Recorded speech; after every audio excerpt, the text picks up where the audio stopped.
Good morning. Hope my screen is visible.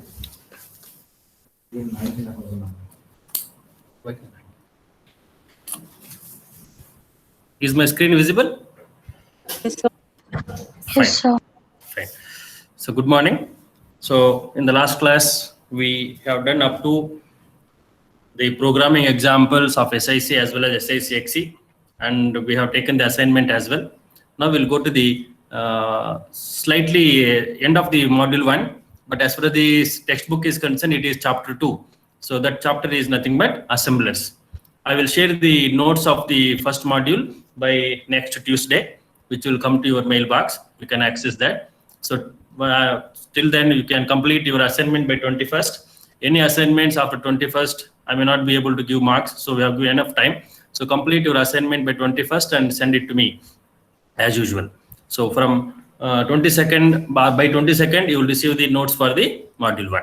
So now let us get into the last topic of your first module, that is RISC, CISC, which I have given as an assignment, but nevertheless, let us have a look at it, whether you have got the right input or not. So let me take you to that particular distribution, RISC and CISC. As you know, RISC stands for Reduced Instruction Set Computer, while CISC stands for Complex Instruction Set Computer.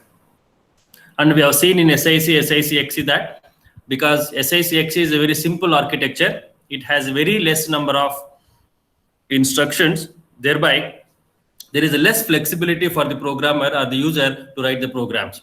Whereas in the case of SIC-XE, we have seen that since we have more instruction formats compared to SIC, and SIC-XE being an advanced version of SIC, we have flexibility compared to SIC to write the programs. We observed that in our quite a good number of programs we have seen for last couple of classes. Since we have a flexibility in CISC, the programs look smaller, compact. Whereas in the case of RISC or SIC, the programs look a bit lengthy because we don't have much flexibility in order to identify the type of instructions what we require. Thereby we have to use only the limited instructions we have. Thereby the program looks a bit lengthy. Since we have a better readability through CISC programs, we observed in SIC-XE, the readability increases in CISC, whereas the readability is not that great compared to CISC in RISC. And since we have a lengthy programs, and programs become or look complex in the case of RISC, whereas since we have a flexibility in writing a smaller programs and compact programs, even though internal complexity is there in the program, outside for the understanding perspective, the complexity is very less. Rather, the programs are simple in CISC from the user perspective or the programmer perspective. Entire complexity is in the architecture. Thereby, the program looks simple. On the other hand, the complexity is less in the architecture, so programs look complex. That's how we have to identify. In examples, we know that SISC we have taken for RISC, SIC-XE we have taken for CISC, and we have given a couple of examples to write an assignment, that is Ultra, Spark and VAX. They come under RISC and CISC. So this is what the assignment given to you as well. So you can differentiate from those perspective as well. Since RISC is very simple, obviously it is not too costly compared to CISC. So this is how we can differentiate between RISC and CISC. Anyhow, this I will be sharing in the notes later for your reference. Now, let us get into the important topic. Based on our discussion so far, we'll be discussing, as we know, various system software. So one of them is assembler. Later we'll see loaders and linkers. Thereafter we'll see macro processor, and finally we'll conclude this course with the compilers. So these are the 4 types of system software what we will be discussing. The first one of this kind is a assembler. So we know that as the name says assembler is nothing but, if you want to define that, assembler is a system software that translates a given assembly level language program into its machine level language program or an object program in simple words. That is the definition of a assembler.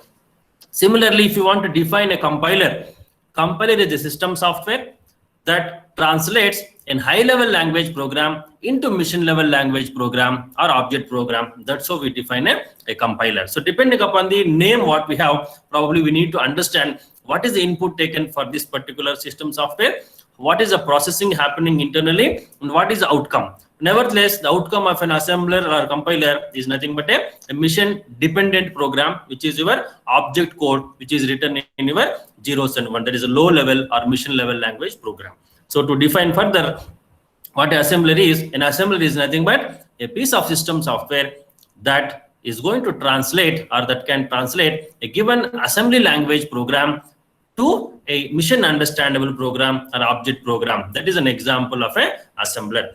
In reality, we have various assemblers. If you want an example, MASM assembler. MASM stands here for Microsoft assembler. This 8085, 8086, 80386. These are the old microprocessors.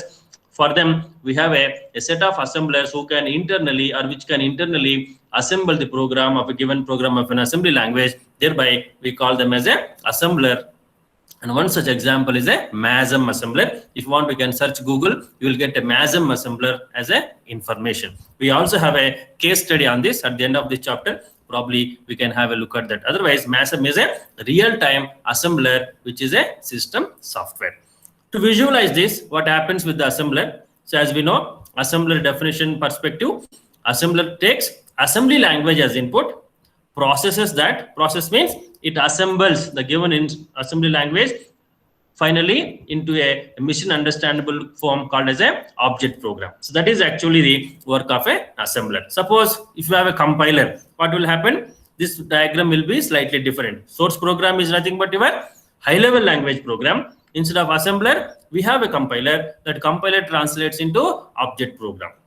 So depending upon the type of system software we have, the source program will be different, whereas the object code, which is an outcome of this, will be remaining same, meaning that it is going to be the mission understandable form, which is in zeros and ones. Later, once the object code is created, that can be executed in the system through linking and loading. We will see, as we know, linker and loader are also system software, which we'll be discussing in the next module. We'll postpone the discussion on this till that point. But at this point of time, what is expected by you to know is, what is an assembler? What is the definition? Definition for an assembler is a system software that translates a assembly language program into a mission language program or an object program. The diagram is, we have a source program, which is an assembly language program here. We have an assembler, which is a system software that translates the given assembly language program into object code. So that is the definition at this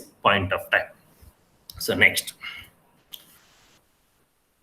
So to get into the module 2 with the complete assemblers. So we have a complete discussion on how assembler functions, what are the various processes that happen internally, what are the various data structures and algorithms we have in assemblers, and what are the various mission dependent. We know that we have discussed system software initially, that all system software is a mission dependent. So we'll see which are the features of assembler are mission dependent, and there are some features, of course, which are mission independent. All those we'll see at the end. We'll see some examples of the practical approaches of assembler, maybe a one-pass assembler, multi-pass assembler, followed by your MASM assembler, as I said, which is going to be a case study for us to understand. What we study here is based on a SICXE, a hypothetical computer. But what we need to correlate at the end of the day is with a real-time computer. So probably MASM assembler will help you to understand in real time how whatever the concepts we are going to study as part of this SIC or SICXE assembler can be related to a real-time assembler is what we will be interested to know. Thereby, at the end of this particular module,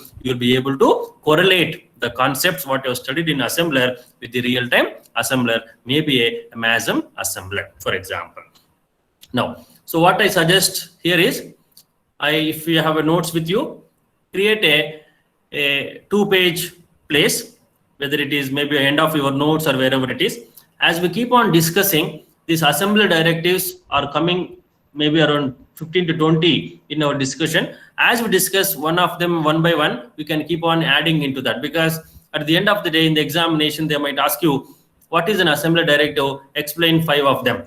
So during that time, you cannot remember only 3, 4. If you remember some 5, 10, probably you'll be able to recall 5 of them or 6 of them and write into the system. That is a one advantage. Second, in the examination, You might be writing a programs of assembly language. There you should be knowing what is the meaning of each assembly directive. Third advantage is whenever you assemble the program, that means you can create a or translate a given assembly language program into a machine level language program. When you do it manually, you should know what each of these are going to mean for the assembly level program and how you can utilize them during the course of assembly. So these are three purposes what we have. So you cannot go and search during the notes or in between the notes. So my suggestion always is for the all the batches of students to have a separate like a dictionary or appendix with the assembly directives with these two columns, so that you can understand or recall or reuse whenever it is necessary, instead of searching where each assembly directive is going to be visible in the notes. That makes sense, and maybe a ready reckoner for all of you when you want to understand. So my suggestion at this point is create a 2-page place which wherever it is comfortable in your notes, put the heading as assembly directives, copy this. You can define an assembly directive is nothing but a type of code or type of a statement which directs the assembler to take a specific action during the course of assembly. Second, the assembler directives will not participate in the object program. That we have to keep in mind. Assembler directives, as we discussed earlier, they only direct what action to be taken during the course of assembly, but they will not participate in the exam. We also took an example like a pole or a signboard which is there in a particular circle which says you go this direction you will go to Bombay, you go to this direction you will go to Bangalore, you go to this direction you will go to Pune. But the signboard will never come with you. You only have to travel. That signboard only directs you have to go this route to take this particular place. If that is the case, assembly directives are like a signboards. They will not participate in the object program. They will only guide the assembler what action need to be taken at a given point of time. So that is the basic idea behind the assembly directives. We have already seen 4 of them. We have seen RESB, we have seen RESW, we have seen byte, and we have seen word. Now 2 more have been added here. That is a start and end. So probably in maybe quick time, maybe in 2 minutes, you can copy all these, as I said, at the end of the whatever the notes we have. So create a 2 column.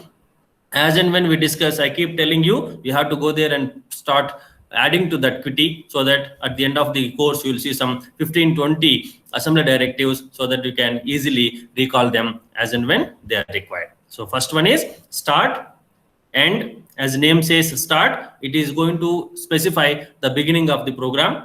As the name says end, it is going to tell us the end of the program. Remaining 4 we are aware. Byte is used for a character constant, word is used for a integer constant, RESB is used for a character variable, whereas RESW is used for a integer variable. So maybe in quick 2 minutes, if you can copy this, we'll come back to the discussion soon. Any doubts so far?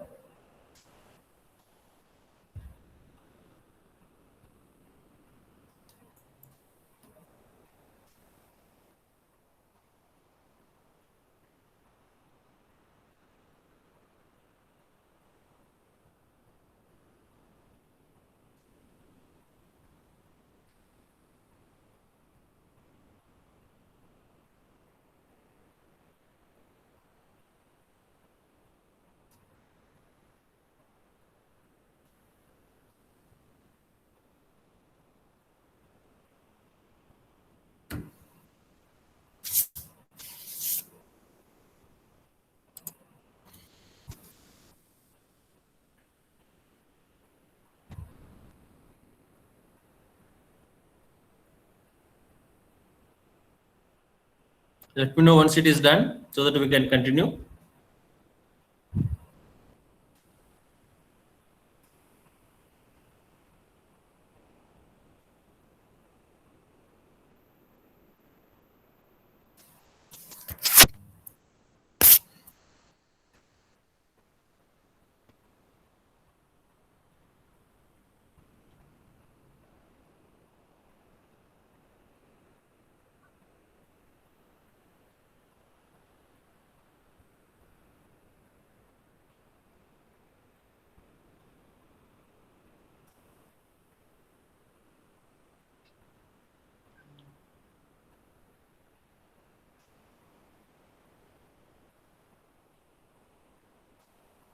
Fine. So let me move ahead. Now we have defined the assembler. We know that assembler is the one which takes input as a assembly language program, later processes that, generates the object code or object program.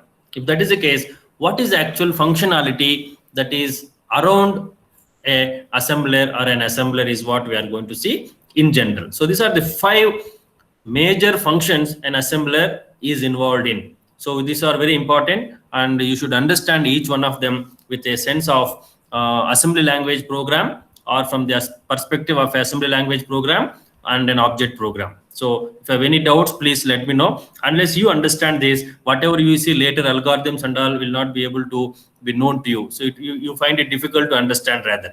So I want your clarity on these 5 points. If you have any issue at any given point of time, let me know. So first function of an assembler is, assembler means system software. Keep that in mind. You have just given an assembly language program as an input. You have written a program like LDA, STA, whatever you have written yesterday or day before, and those programs are given as a input to whom? To assembler. What is assembler now? Assembler is a system software. So once you submit your assembly language program as an input, what your system software is going to do? What is the ultimate goal of this assembler now? It has to provide the object code. So in order to provide the object code, what are the steps it is going to follow, or what are the functions it has to carry, so that outcome of a final, that is object program, is generated. So first activity or first function is to generate the mission address for each instruction. If you remember, in the format of an assembly language, we have taken that first column is the mission address, second is the label, third is the opcode, fourth is the operand, and fifth is the comments. In that we said that now opcode and operand are mandatory. Depending upon if you are using a label, you can add label. Apart from that, comments is up to you. If you want, you can use for the readability point of view, or you can omit. But mission address we postpone till now, because mission address is required not at the point of writing a program, but at the point when you assemble the program. Assemble the program means you are going to convert or translate a given assembly language program into object program. That is the idea behind a assembly of a program, of an assembly language.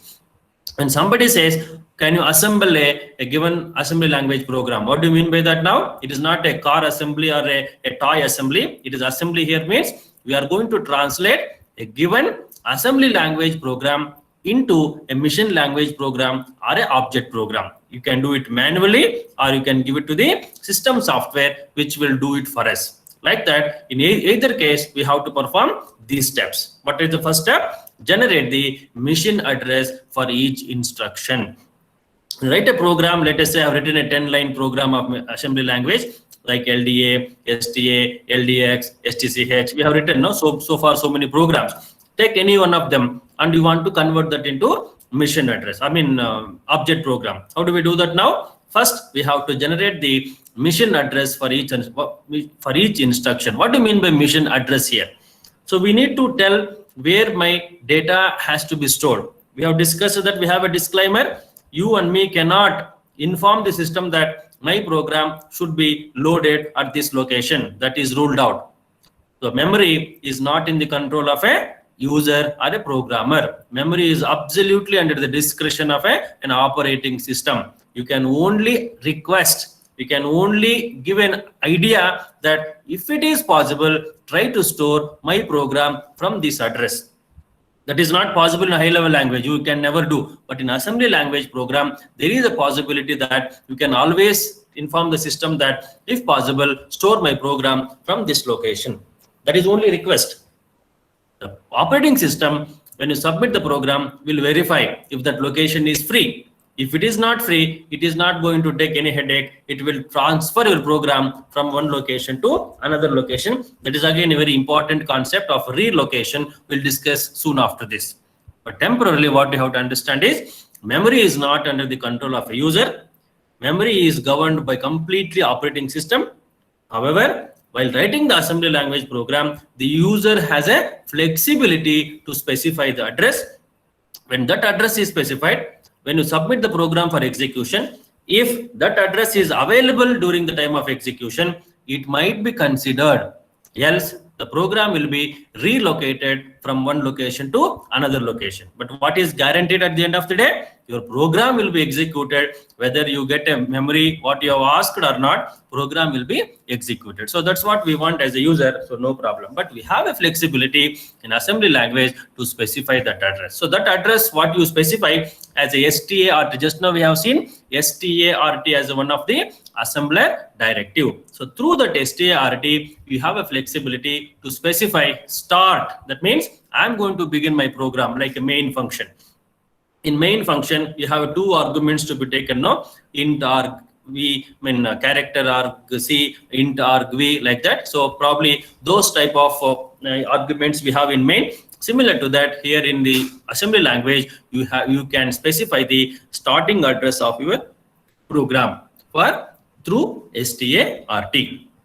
Once you specify, based on that address, mission address will be generated for the each instruction. How it is going to be generated? You have the sheet with you. You have been using that for last 2 classes to write the programs.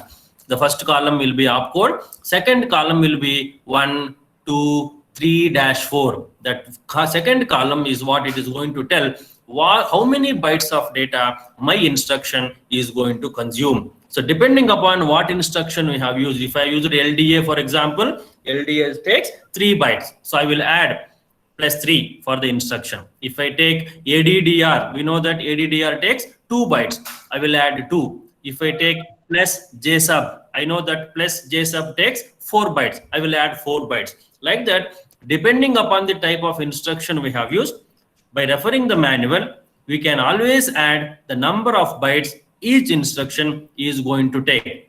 Thereby, once I know the beginning address, I can calculate the address of the next instruction in sequence. That's how the machine address will be generated for every instruction by the assembler. Anyhow, we'll also be doing the same exercise maybe in today's or tomorrow's class. But till then, you have to make sure that the machine address is going to be generated based on the starting address and based on the length of the instruction, meaning that how many bytes it takes, either 1 byte or 2 bytes or 3 bytes or 4 bytes, because SIC, SICXC, we have maximum 1, 2, 3, 4 bytes. That's all we have. So one of them will be used, and accordingly, the address of the next instruction will be calculated. That is the first activity that is being done. Next. Once that is done, it is going to translate opcodes into their mission equivalent. So what do you mean by this opcode? We know that opcode means we have seen LDA, STA, LDCH, STCH, ADDR, HSTART, and these are the various things what you have seen as an opcode and assembler directives. And we know that assembler directives will not participate in the object code, but where we have written them, we have written under the column of a opcode. If you look at the structure or format of an assembly language, whether it is opcode, whether it is assembly directive, they all coming under the third column. That is your mission address, label, opcode, operand, comment. So third column is opcode. That third column only we are writing. So if it is an opcode, there will be equivalent mission value, which is going to be mnemonic. You can get that in the third column of your sheet what we have with you. If it is an assembler directives, as we know, you need not write anything because assembler directives will never participate in the object program. You need not translate them into mission equivalent. So once you generate the mission address, next activity is to translate ADA, ADD, LDA, STA type of instructions into their mission equivalent. If you remember, for one we have written 00, for someone we have written 48, like that. So this is nothing but a mission dependent or mission equivalent value, which we call it as a mnemonics, that you can find in the third column of your sheet what we have with you, and that number is what we have to replace, because system does not know what is LDA, what is STA. It knows only by the number. So thereby we need to translate the given opcode into its mission equivalent. So first generated the address, then we have translated the opcodes. Later, for each instruction we have to get the object code. We have given the address, You have defined the what is internal representation of each instruction. Now we have to assemble each instruction. So what is assembly here now? Suppose if it is a format 3, opcode 6 bytes, NIX BPE, then displacement. If it is a format 4, opcode 6 bits, NIX BPE, then address. All those circuits we have done now, adding, changing n value to 1, I value to 1, depending upon whatever the addressing mode we have. That conversion has to be done for every instruction. That is nothing but to assemble the each instruction in the format what we have. What is the format? Maybe you have address 3, address 4, or address 2, or address 1, or a byte 1, byte 2, byte 3, byte 4 format. Depending upon what type of format we have, accordingly we are going to translate them or assemble them. So once that is over, whatever the assembler directives we have, because as we know, assembler directives are important to guide the course of assembly. So we need to use them for understanding what is the course of assembly. But definitely they are not going to participate in the object program, but their place is going to help us in how to take the processing of an assembly. They will be helping, so we can accordingly use them. Probably will appreciate this concept when you take the programs, but at this point of time, understand that we need to process the sum of the assembler directives depending upon their position and the need.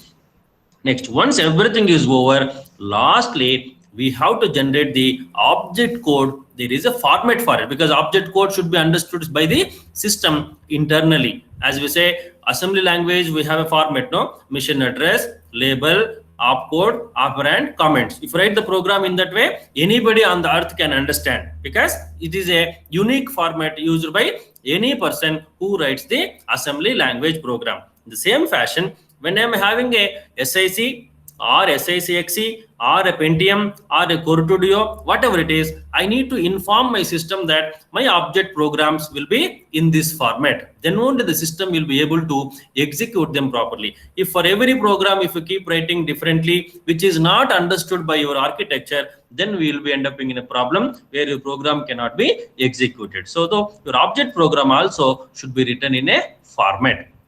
What is that format? We'll see very soon now. So this is how finally the object program is going to be created. So we know the assembler is nothing but it takes an assembly language as input, translates into object program. So outcome is object program. To get the outcome as object program, we are doing 4 additional steps. What is that? Initially, give the mission address for every instruction. How do we do that? Through start statement, we know that the beginning address is given. Then we keep on adding the length of each instruction, which is available in the manual. Thereby, address for each instruction can be calculated. No problem.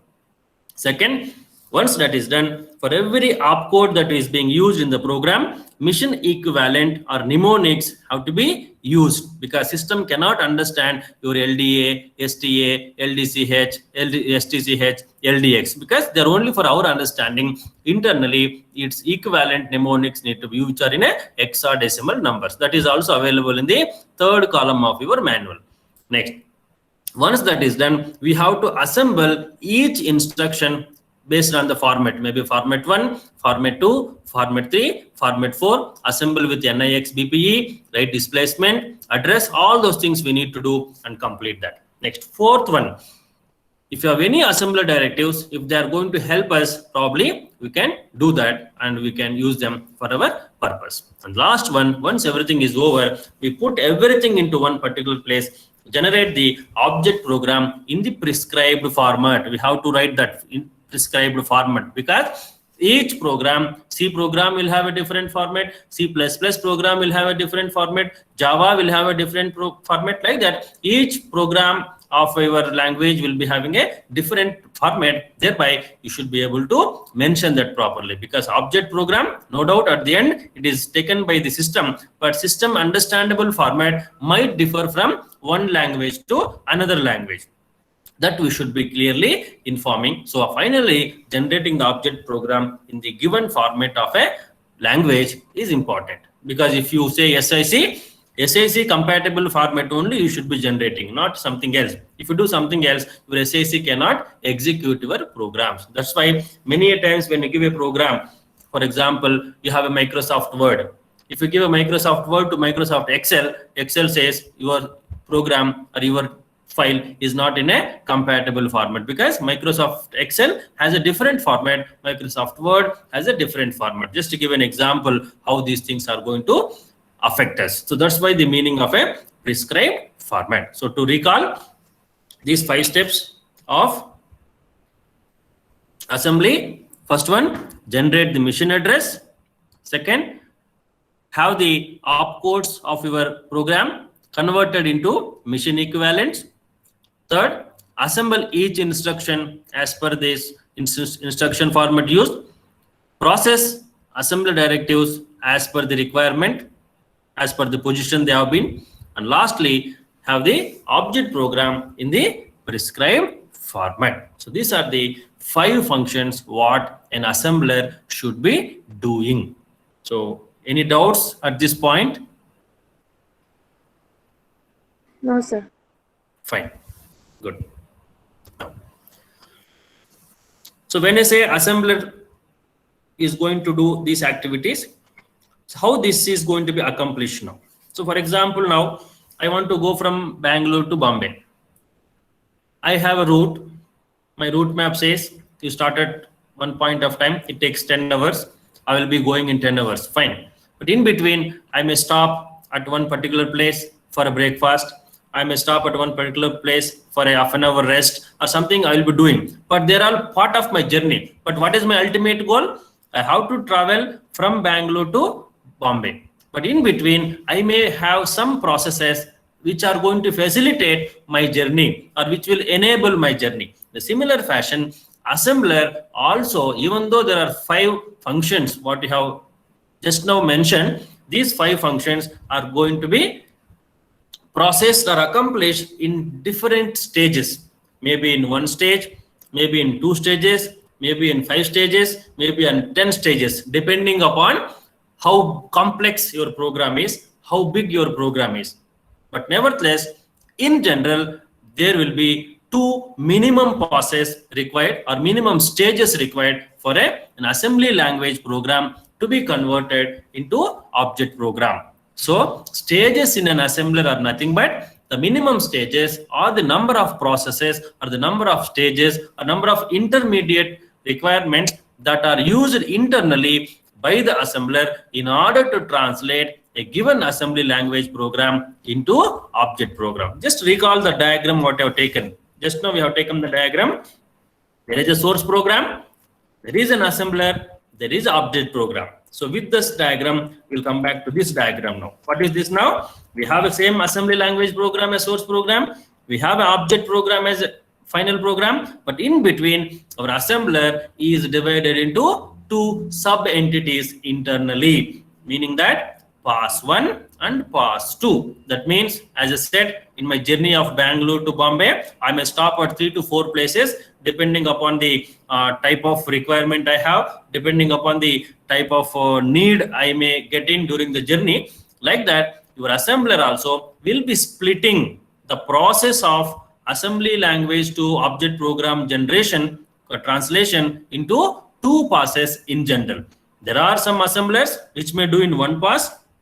There are some assemblers which may do in 2 passes, 3, 4, like that. But in general, minimum 2 are required for an assembler to convert into object program. These 2 are nothing but pass 1 and pass 2. So 2 passes are required for an assembly language program to successfully complete a given assembly language program translation into an object program. So any doubt on this?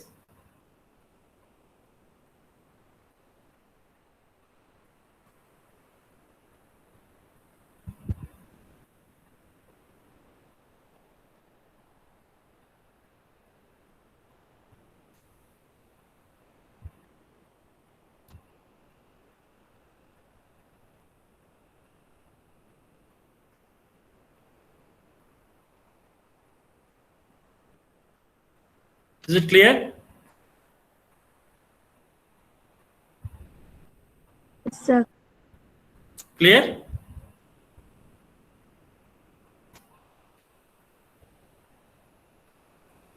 Yes, sir. So why 2 passes are required? Any idea? Any guess? I also said 1 pass is also sufficient. 2 is okay. 3, 4, 5. Why do you require so many passes? Any reason why?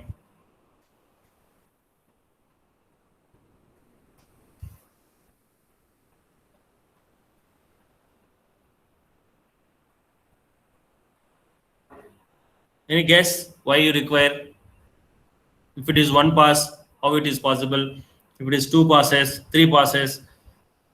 I'm talking in general. In general, an assembly language minimum requires 2 passes in general. But it is possible to go with 1 pass, 3, 4, 5 also. So then how do you differentiate? Why do you require more than 1 pass? If at all require 2 passes, why? If it is 3, why? Or 4, like that. Have heard anywhere why an assembler requires 2 passes in general?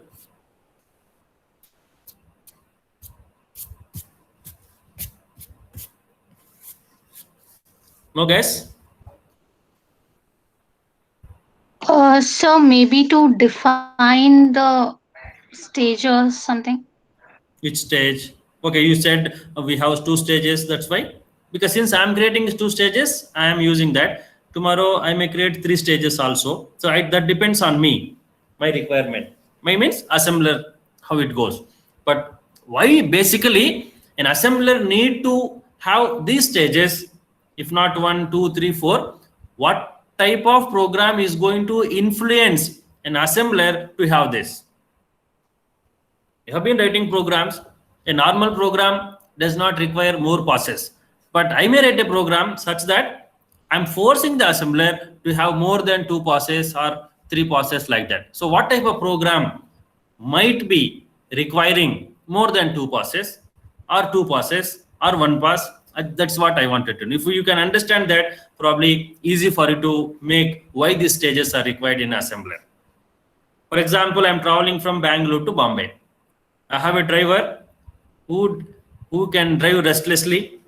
Once you start from Bangalore, he will stop me at only in Bombay. He will not stop anywhere. I have another driver, Papa, who is very new to driving. He will stop at 10 places. I have another driver who has traveled yesterday whole night. So you want to sleep in between, you will stop at one in between. So like that, I have a same journey, but because we have a different drivers, I need to stop at different points. Similarly, same assembler may have to do the processing, but who is the problematic here? Like a driver, it is a program. The type of program what I am going to write is going to demand the assembler to have a more stages. So my question at this point is, what type of program that will be demanding more stages or less stages in assembler? Hope the question is clear. Loops will have more stages. Loops will have more stages. Okay, fine. Next. So you have to keep that 5 points in mind. What we have just now seen: identifying the mission address. Second, translating the opcode into mission equivalent. Third, assembling the instruction, processing the assembler directives. Finally, creating the object program. My intention is to have a object program at the end. So beginning, the address. So if I don't give proper address in one go, then I'm going to have a problem. So problem is at the step 1. What is the step 1? Step 1 talks about assigning the mission address for every instruction. So how this is going to influence my stages? For example, I have written a nested or depending type of loops, or maybe a depending type of intricacy internally. For example, A is equal to B, B is equal to C, C is equal to D, and D is 10. What will happen? I am at A is equal to B. When I am at A is equal to B, value of B is unknown to me. So A is equal to B is undefined. Next, second instruction, B is equal to C. When I am at B is equal to C, C is undefined. So I can't define B. So B and C both are undefined. So I don't know what to take.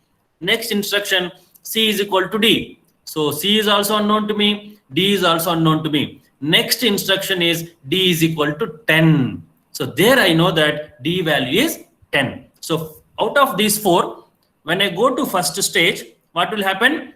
A is equal to B is undefined, B is equal to C is undefined, C is equal to D is undefined, but D is equal to 10 is defined. So out of these 4, when I go first stage, first pass means it is like your bubble sort.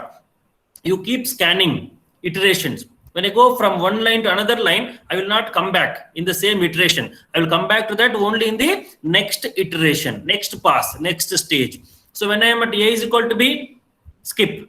B is equal to C, skip. C is equal to D, skip, because I don't know the answer. D is equal to 10, I have the answer. So out of these 4, in a pass 1, I am going to verify only D is equal to 10. Now again, I will go to the next pass. When I go to next pass, A is equal to B, undefined. B is equal to C, undefined. C is equal to D, defined, because in the previous pass, D value is 10 and hence C value will be 10. So out of 4, I have done only 2. Again, I will go to one more pass, third pass.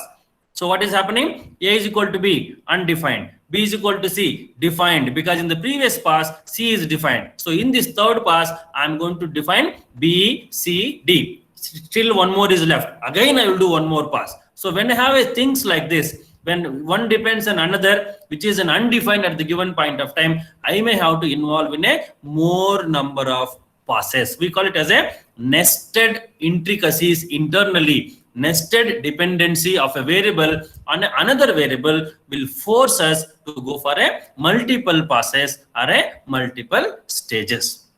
Able to follow?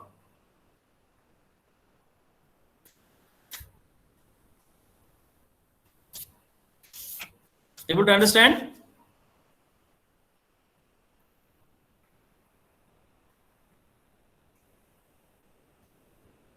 Yes or no? Yes, sir. Okay, fine. Why is so late answers? Fine. So this is how the multiple dependencies on a one variable by another variable or internal nesting. That's what we use. Nevertheless, in general, we never use such type of programs in our frequent programs. Thereby, one pass means we cannot use any of that things. So straight, each instruction is a independent. So that is again difficult to have. And if having A is equal to B, B is equal to C, C is equal to D type of programs also very rare. So leaving these extremes, in between we have a good set of programs which require pass 1, pass 2. So 2 pass if we have in general, most of the assembly language programs can be assembled. That is why to understand the concept of assembler, we are considering a 2-pass assembler.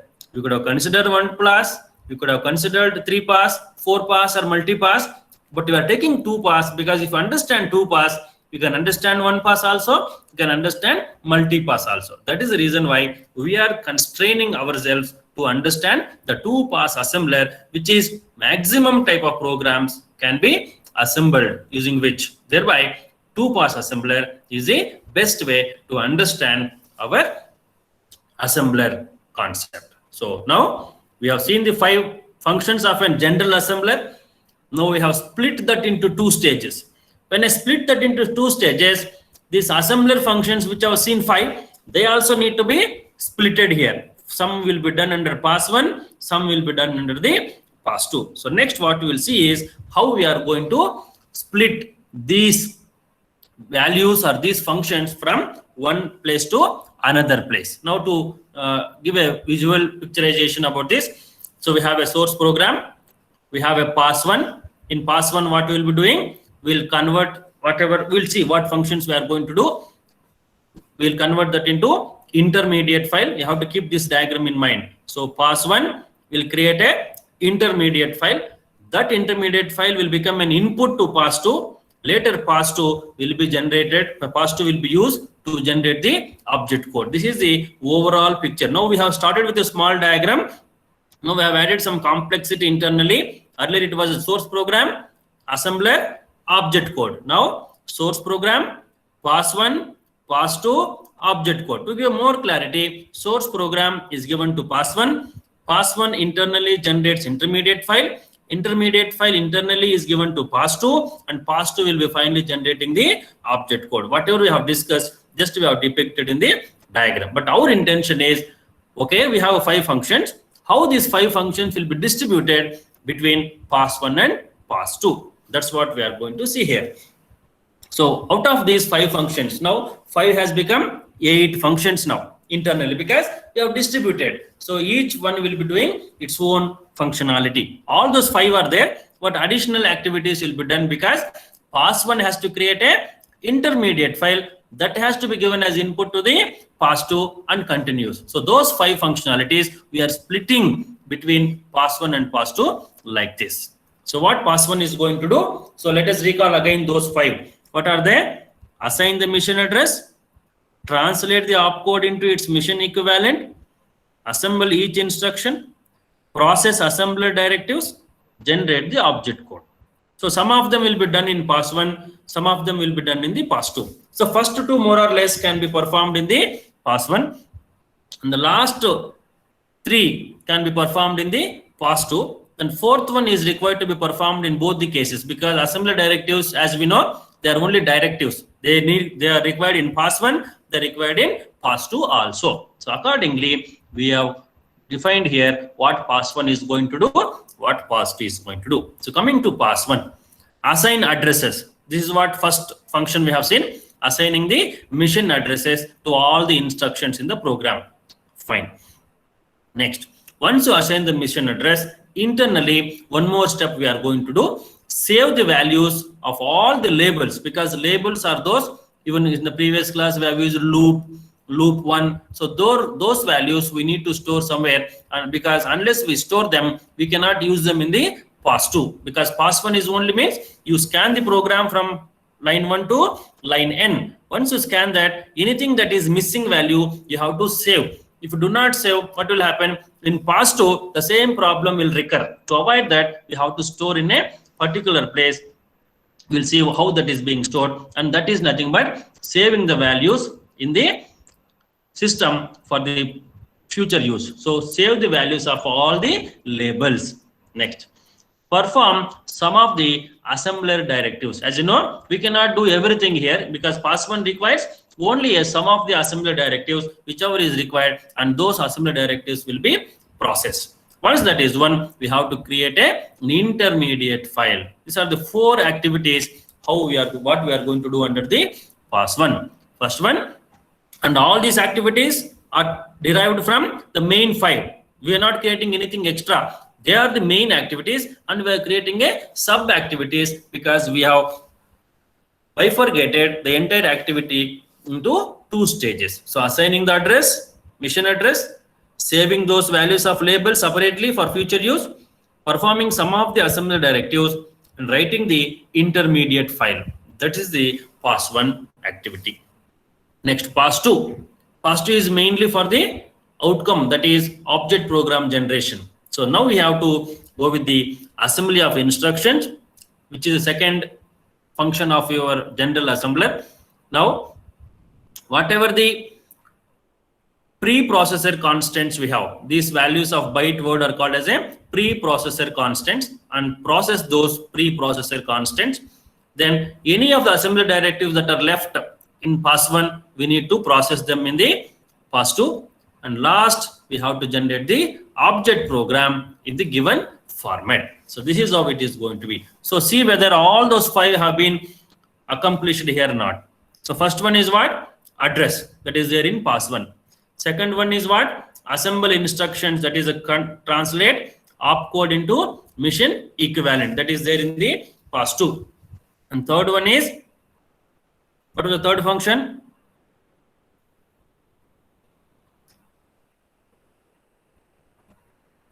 What is the third function out of 5 functions? Assemble instruction.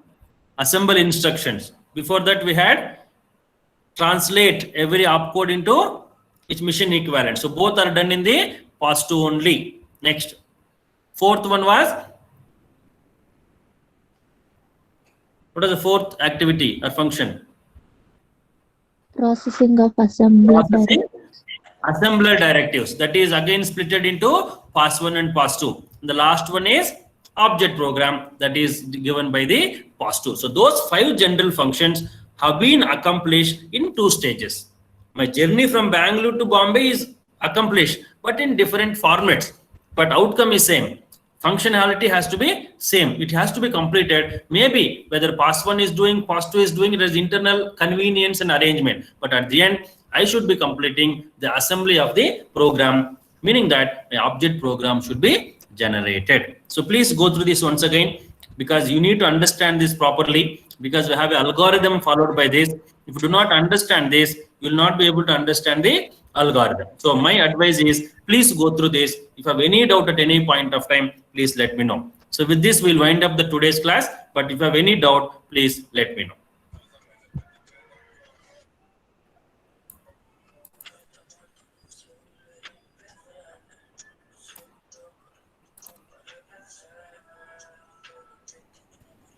Sunil? Yes, sir.